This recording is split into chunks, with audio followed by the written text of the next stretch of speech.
Hi everybody, it's Dandruff with your news cartridge for Friday, April 7th, 2017. Holy cow, thank you for all the views on yesterday's episode, and welcome to all the new subs, everyone. Today's going to be another great show because I've got some major developments on a story from yesterday, but you're going to have to stick around until the end. But first we have to do releases, starting with Darksiders Warmastered Edition, which is coming to Wii U on May 23rd, and it won't cost an arm and a leg at $19.99 US or your regional equivalent. Don't Starve Together has gotten a new update called A New Reign, and it adds new biomes, new giants, and new ruins to be found. Another update has been rolled out to For Honor, which is more features requested by the community, changing the way that gear stats work. Boost items are no longer available at the start of an elimination match, they appear 20 seconds in. And now, all daily or contract orders can be done versus players or AI, making them much easier to accomplish. This patch is huge, and if you want to find the full patch notes, there's a link to them in the description down below, along with links for sources for all of today's stories. Two more pieces of update news coming, as Rain World has gotten its first major update, which brings a bunch of quality of life improvements and a few minor bug fixes. Last, we have Darkest Dungeon, and while the latest update didn't change anything about the game itself, it did enable Steam Workshop support, opening the door for everyone to make mods and share them with your friends for free. Moving on to some Pokemon news, trainers playing Sun and Moon should enter the code INTIMIDATE into Mystery Gift to receive Megastones for Beedrill, Audino, Mawile, and Medicham. Just a little PSA, if you're having some connection problems with Overwatch on console and you're receiving the error LC202, then it's recommended that you connect your machine to the internet via an Ethernet cable. And that brings us to our last two topics of the day, one of which I'm going to talk a lot more about. Of course, let's address the one that's going to take less time, with CD Projekt Red filing a trademark for the term Cyberpunk. There's been a lot of talk of trademark and copyright ever since the Fine brothers tried to copyright React last year. Those fires have been stoked by other various copyright and trademark disputes, like the lawsuit against H3H3 Productions, a popular YouTube channel, and Jim Sterling with the lawsuit that was filed against him by Digital Homicide over copyright issues, as well as his recent dealings with Stickley Games over an alleged trademark infringement. A trademark is used so that customers can tell the difference between two products, and it's usually a logo or phrase. If one company feels as though something is similar to their own trademark, they will file a dispute, and then it's usually settled in court. What this doesn't do is give a company blanket rights to anything that their trademark may involve, in this case, cyberpunk. Cyberpunk is a term that was coined not too long ago that involves a very futuristic art style, with great examples being the movie Tron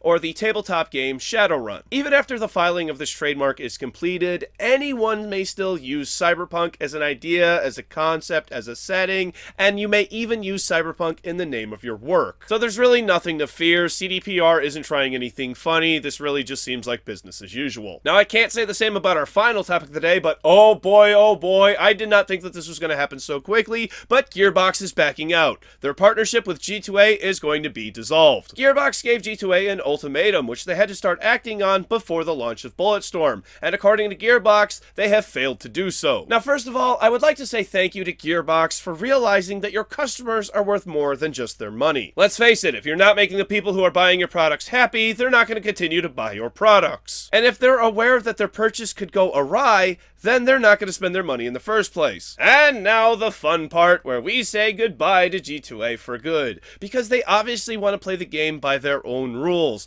failing to see that their rules are just as corrupt as the people gaming their own system. Allegedly! While I have never used G2A, I would have liked to see them straighten up and fly right, because I do think that they provide a service that is useful. They provide a place for people to sell spare keys, as well as a place for people to find a low price on those keys. But they would rather take the dark alley approach to it rather than being transparent and letting developers verify keys for themselves. It's safe to say now that G2A will never change and will continue to be a place where people have to buy extra protection just to make sure they get the thing they're paying for. If you watch my show, then I would highly recommend against using G2A, and if you're looking for inexpensive game keys, then I would recommend Bundle Stars, Humble Bundle, or Indie Gala. With that being said, do you agree with me and think that this was the last chance for G2A and are convinced that they will never change? Or do you think that Gearbox didn't give them enough time, and if they had that time, G2A would change? Please let me know your thoughts in the comment section down below.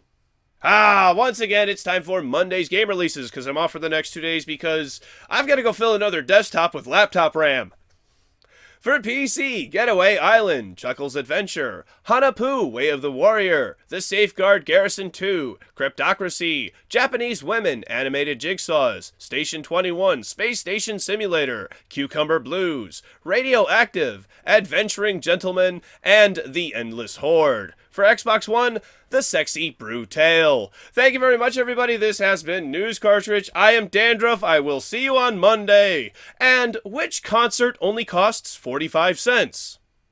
50 Cent featuring Nickelback.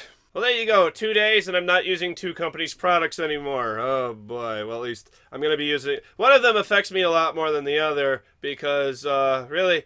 G2A, I've never used their stuff, and I've known that they've kind of been shady for a long time, so I've just kind of stayed away from them.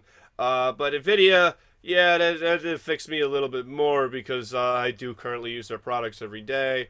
And I got some comments about how, should this one thing really decide whether or not I recommend their products anymore? And it's not just this one thing. They've been caught lying over and over again. And I mean, this isn't lying. They never lied in this. It's just they got their customer base used to something. Used to, the Titan is the king card. The Titan is the best. That's the number one card. Then they can't, and they've had different versions of the Titan. They had the Titan Black, the Titan Z, and they had the Titan X, and then they had the Titan X again. And then we had to differentiate between the Titan X and the two Titan X's. So we started calling the second one the Titan XP. And then they're like, "Oh, our third one is called the Titan XP." That's just so frustrating to people in the. That is a deliberate shot at the people in the tech industry because we started calling it something different. They're just like, "We're gonna call it that now." But that's not the one we were calling the Titan XP though. Yeah, we know. I don't know where does it benefit the marketing? Like the marketing department is where I'm like, why are they like, yes, that's a good idea. Other than just to confuse people. I really feel like it's out to confuse people. That's the only thing that naming a product the same thing is going to do. It's like it's like EA with Star Wars Battlefront. Okay, they didn't know what else to call it. They're not going to call it Battlefront 3 because nobody was, I would argue that it was going to sell less as Battlefront 3, so they sell it as Battlefront, and people go, "Oh, it's the first one in the series, I can pick it up." No, it's the third one in the series, and now they're going to release Battlefront 2 again. And it's like, I mean, that's a game, and obviously that's a $60 game and not a $1,200 graphics card. And I think that's where the line is that if you start charging over $1,000 for a product, first of all, EA is not going to release just a a different version, just a little bit better, but you can't have that. Like if they do release whatever, video games can't be compared to graphics cards. It's apple to oranges. So I don't know. That other guy who's saying about how you differentiate he said, aren't graphics card differentiated by year? No, not at all. That's not the way it works. There isn't a Titan X 2015, Titan X 2016, and Titan X 2017. That's not the way it works. It's not the way it has ever worked. If they're trying to do something and start a new trend for that, tell us. Tell us that's what you're doing. That's all we want is better communication with NVIDIA. That will solve all these problems. I'd really like to know, why did you guys name 3 different products the same damn thing? That's all I want to know. Why did you guys name the 3 completely different products? They are 3 completely different products in my eyes. I don't know. I'm still frustrated about it. So yeah, that Jim Sterling thing that I talked about, the end card yesterday. Ha ha! April Fools!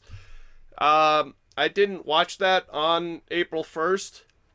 I had watched that on April 3rd. Today's the 7th. So I watched that like 2 days ago. So the 5th, the 4th, or the 5th, somewhere in there. We'll say earliest the 4th, the latest the 5th. I didn't put it together that this was the April Fool's thing. And so April Fools. Thankfully, I didn't actually report on it. Be like, Jim Sterling doesn't deserve this. That would have been great. That would have been hilarious. I would have been like, Alright, well, I'm taking a week off of my show to regain some dignity. That's not good. I always say, whatever I do in the end card is not actually reporting. I just kind of talk about, well, I don't know what this is. There's a lot of stuff I'll talk about here I don't know about. And I don't want to sound like that while I'm actually trying to convey information. This is a vlog for all intents and purposes. So... let's see, what else is there? Oh, I'm gonna be, doing a Let's Play with my friend Descrement tomorrow. That should be fun. We'll see how that turns out. I've never done a Let's Play in the traditional sense. So there's a first time for everything. I've done some video game footage. Actually, no, I think I have. But I've never done a Let's Play with somebody else. I'll take it back. I have done a Let's Play in the traditional sense. I did one for Rinse and Repeat about almost 2 years ago. When that game first came out, I was trying to get some views by playing Rinse and Repeat. Didn't really get any views, but that's okay. Whatever. Yeah. What else? I think I'm done. I hope everybody has a wonderful weekend. Please enjoy your weekend. I'm gonna go try to get my other show done on time and up on time. That should be good. Let's go check it out. It's called Dandruff's Keymailer Picks. It's over on MGN, the channel MGN, Multi-Gaming Network. Part of my MCN, multi-channel network, freedom. Yay, freedom. Social media links are over here. Thank you for watching, everybody. Don't forget to like and subscribe. Comment if you feel it's necessary. And share would be really awesome because that really helps me out. Click over here to subscribe if you haven't already into my channel. It's growing really quickly. Got 30 subs yesterday, today, whatever. And click over here for yesterday's episode where I talk about NVIDIA naming the same thing 3 different times and about how stupid of an idea that is. Still think it's stupid. Bye. See you on Monday. Play some games.